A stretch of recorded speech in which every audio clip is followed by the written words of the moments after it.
Ah, maraming salamat po sa Pusong Malupit dahil sa pinalunan ko na hula challenge po at nakatanggap po ako ng load ng 100 pesos po.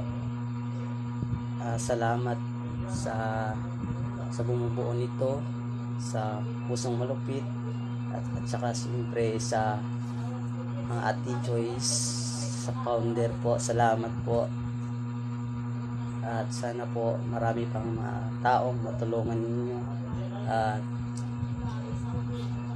patuloy lang natin ang inyong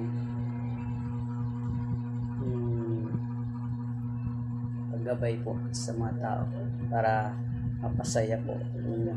Salamat.